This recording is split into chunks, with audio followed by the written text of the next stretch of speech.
The night in Surigao Strait is the kind of black that makes the ocean feel erased. No coastline lights, no moon you can trust. Just warm wind, steel, and the faint hiss of water sliding along the hulls.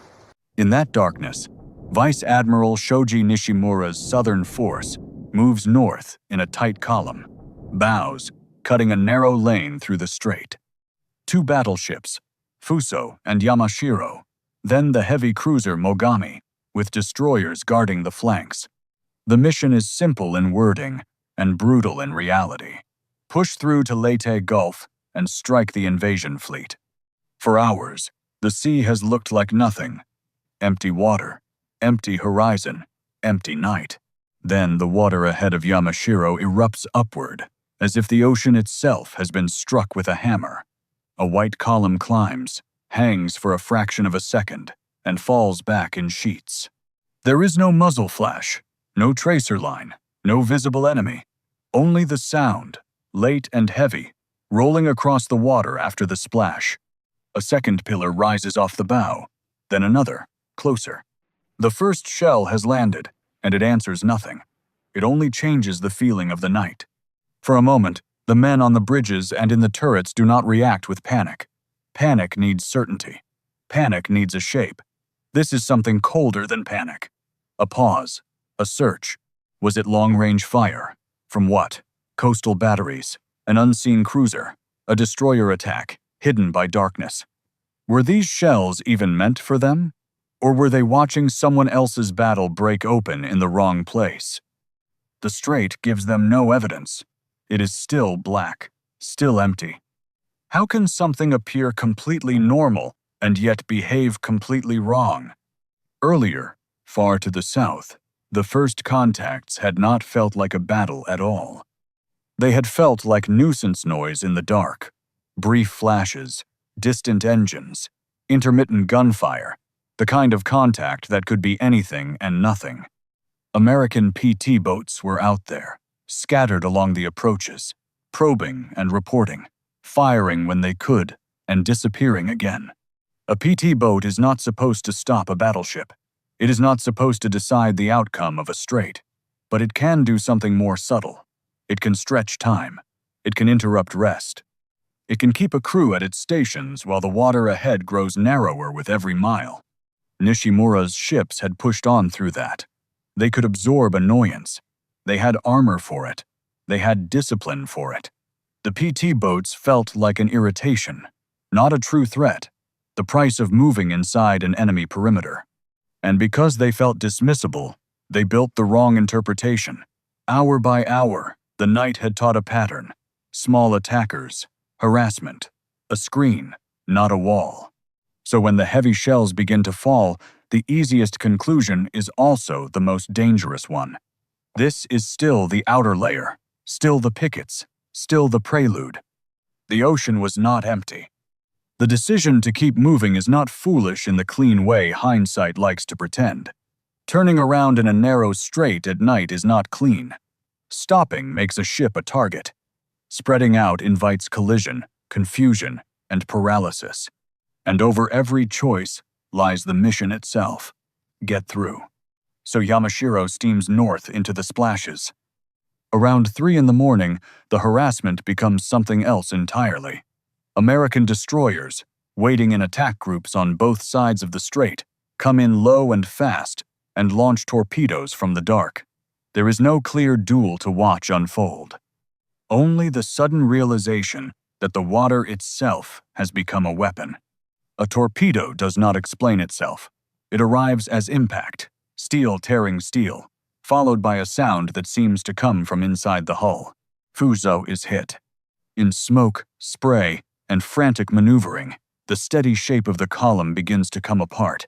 Fuso falls out of line, burning, shattered by torpedo strikes that allow no argument. Men farther ahead cannot know exactly what is happening behind them. They only know that one of their 2 battleships is no longer where it should be. Whether Fuso breaks in the darkness or simply vanishes into it, the effect is the same. A major unit is gone, and there is no time to stop and understand how. They were already inside the trap.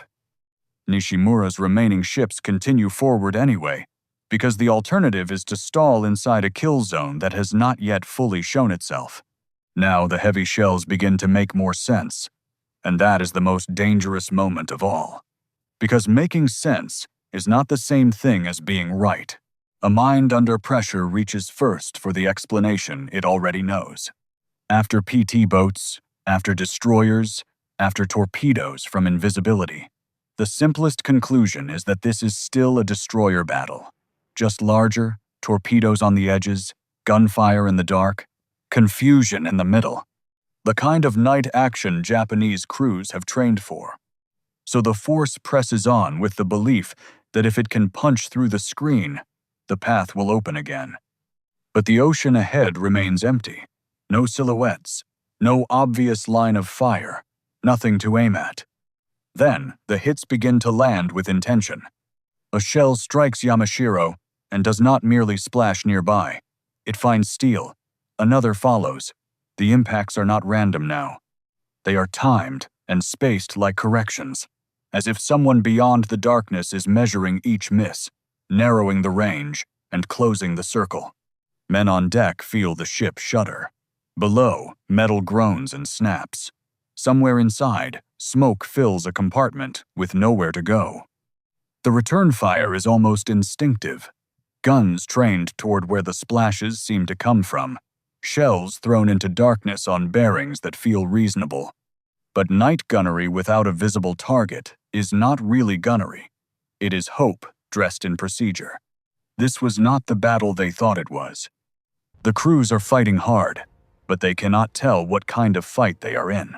They are being hit from farther away than a night battle is supposed to be fought, and with more accuracy than an invisible enemy should be able to manage. How do you fight something you cannot even locate? Only gradually does the hidden reality take shape. Farther north than Nishimura can see, Jesse Oldendorf has arranged the American defense like a gate across the strait. Not a scattered defense, not a chase, a line. Behind the PT boats and destroyers, and behind cruisers already positioned to fire, the battle line is waiting. 6 American battleships stand across the top of the strait, many of them survivors of Pearl Harbor, rebuilt and modernized. West Virginia, Maryland, Mississippi, Tennessee, California, Pennsylvania. This is what crossing the T means in its ugliest form. Nishimura's force is driving up the stem. Oldendorf's line forms the top. The Japanese can answer with forward guns. The Americans can answer with almost everything. And the Americans do not need to see with their eyes first. In dim compartments lit by instrument glow, radar operators are tracking shapes moving up the strait, range closing, bearing shifting, each update tightening the trap. Fire control solutions are built from numbers, not silhouettes. When the order to open fire comes, it is not a guess. It is a release. That is why the first shells seem to come from nowhere. Because to the men being hit, they did. At about 3:50 in the morning, the American battle line opens in earnest. The night begins to pulse with enormous gun flashes far to the north, brief and distant, often swallowed by haze before they can fully register. Then the shells arrive, great plunging weights of metal that make the sea explode and the ships tremble. Yamashiro takes repeated hits. Not one lucky strike, but a pattern of punishment. Fires start, damage spreads. Crewmen move through smoke and heat with the speed of men who have practiced for catastrophe and now have to live inside it. Mogami, following behind, is pulled into the same storm. Shells hammer her superstructure and start fires that climb and spread. She is a cruiser built for speed and gunnery. But speed means little when the channel ahead is choked with wreckage and torpedo tracks, and gunnery means even less when you cannot see what you are shooting at. The destroyers with Nishimura, Shigure, Michishio, Asagumo, Yamagumo are caught in the same collapsing geometry. Some are struck and crippled. Some disappear into smoke and flame so quickly that their endings feel less like destruction than erasure. This is where a fleet begins to lose something more important than ships. It begins to lose a shared picture of reality. Signals become harder to trust. Visibility becomes worse. Orders become guesses. And Nishimura keeps going, because he is still doing what admirals are trained to do under pressure. Complete the mission. Maintain forward motion. Refuse to be stopped by harassment. But the harassment phase is over, and the realization arrives too late. By the time Yamashiro's crew can fully grasp what they are facing, they are already inside it. The strait that had looked like an empty road is now a corridor with walls.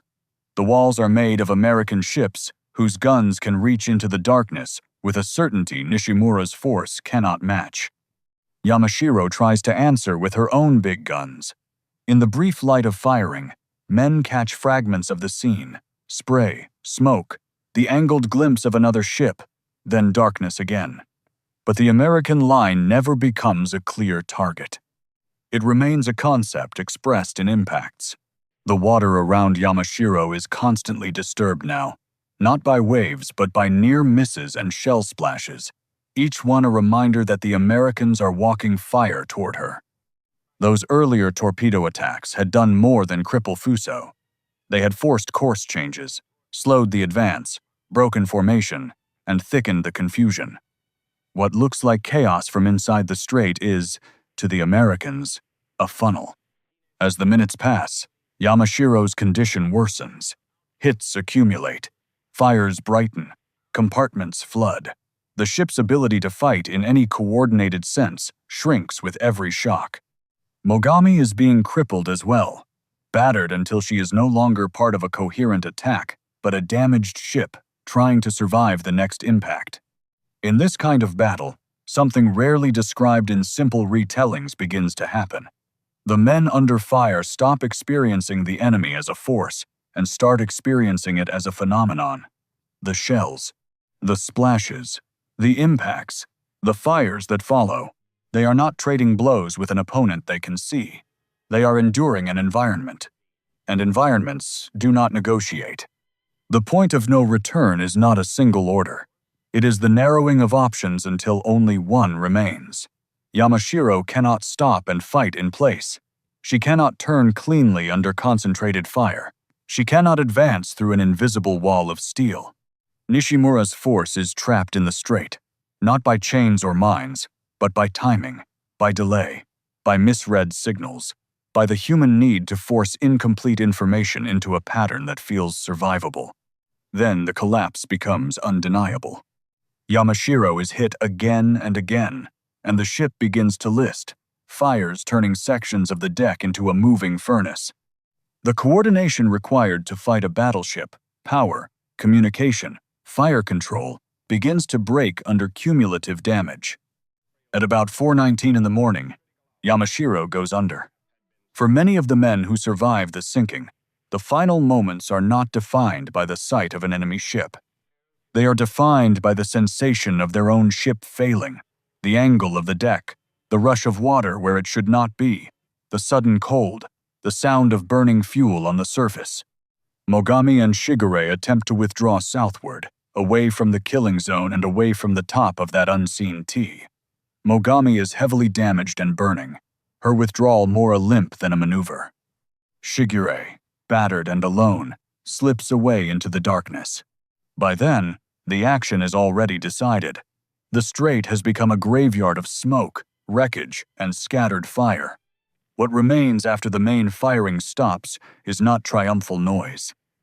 It is the strange aftermath of night combat, pockets of flame on the water, the distant crackle of burning wreckage, the occasional flare that reveals nothing clearly enough to help. Then comes the quiet. A wrong kind of quiet. The kind that makes it feel as if the ocean is trying to pretend it was empty all along.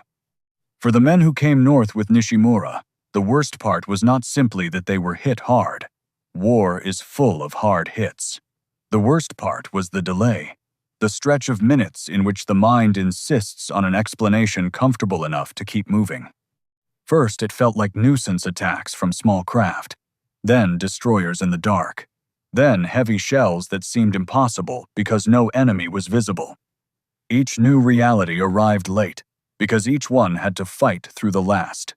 By the time the truth was undeniable, that cruisers and destroyers had already done their work, that a full American battle line was waiting across the strait, that radar had already solved the geometry, there was no room left to maneuver, only room to sink. They had sailed into what looked like an empty ocean and discovered too late that emptiness could be manufactured, that darkness could be shaped into a weapon. That timing, who understands the battle first, can be as decisive as armor or guns. They were not simply outgunned. They were reacting to a battle they did not understand until it was already over.